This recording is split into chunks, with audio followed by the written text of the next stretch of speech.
कहानी शुरू होती है गुजरात के एक छोटे से शहर वाइटनगर से। 17 सितंबर 1950 को वो एक गरीब मध्यम वर्गीय परिवार में जन्म लेता है। वो पैदा हुए 6 बच्चों में से तीसरे थे। पिता का नाम दामोदर दास मूलचंद मोदी, जो पेशे से एक चाय वाले थे, जो रेलवे स्टेशन में चाय बेचने का काम करते थे। और माता का नाम हीराबेन मोदी, जो दूसरों के घर में खाना बनाने के साथ साथ बर्तन पोछा भी करती थी। जन्म के वक्त वो बहुत ही गरीबी से गुजर रहे थे। उनका घर एक कच्चा मकान का था और बारिश आते ही उन लोगों को बहुत ही परेशानी का सामना भी करना पड़ता था। दोस्तों, वो कोई और नहीं बल्कि हमारे देश के महान प्रधानमंत्री श्री दामोदर दास नरेंद्र मोदी है। वो बचपन से पढ़ाई लिखाई में काफी अच्छे थे और साथ ही साथ उनको एक्टिंग और भाषण की कला में महारत हासिल थी, जिसकी वजह से उन्हें कई बार पुरस्कार भी मिल चुका था। वो जब 6 साल के थे तब वो स्कूल से आने के बाद स्टेशन में अपने पिताजी के साथ चाय बेचने का काम करते थे और रात होते ही मन लगा के पढ़ाई करने के लिए बैठ जाते थे। नरेंद्र मोदी विवेकानंद जी से इतने प्रभावित हुए थे कि उन्हें साधु जीवन और सन्यासी लोग बहुत ही पसंद आने लगे। 8 वर्ष की उम्र में ही नरेंद्र मोदी का झुकाव संघ की तरफ हुआ और वो शाखाओं में जाने आने लगे। 1967 में केवल 17 साल की उम्र में ही उन्होंने हाई स्कूल की पढ़ाई पूरी करी और फिर उन्होंने घर छोड़ दिया।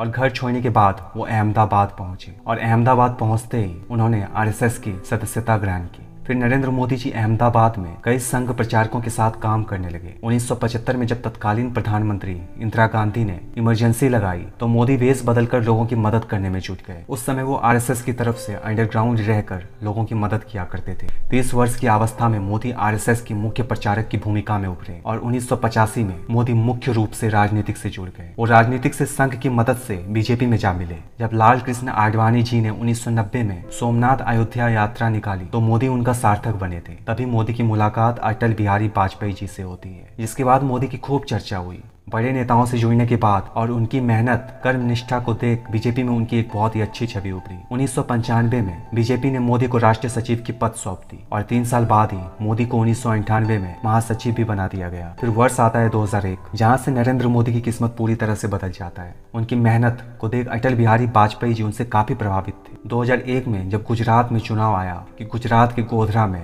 दंगा भड़क उठा और दंगा में 2000 से भी ज्यादा लोगों की जान गई। दंगे के कुछ महीने बाद ही जब गुजरात में विधानसभा चुनाव हुआ तो मोदी पूर्ण बहुमत के साथ सत्ता में लौटे। उस वक्त की खास बात यह थी कि दंगा होने के बाद भी मोदी को पूरा बहुमत मिला, लोगों का पूरा साथ मिला, जिसके बाद मोदी ने भी कभी लोगों का भरोसा नहीं तोड़ा।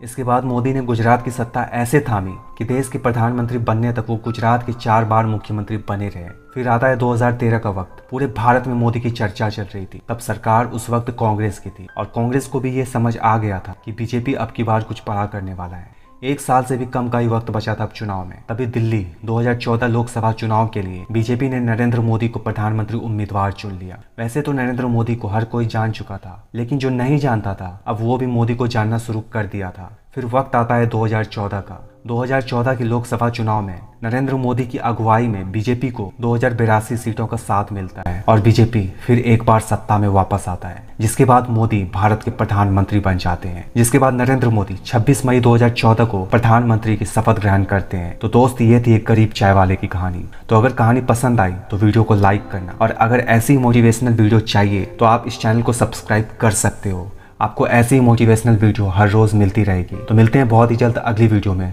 तब तक के लिए जय हिंद, जय भारत।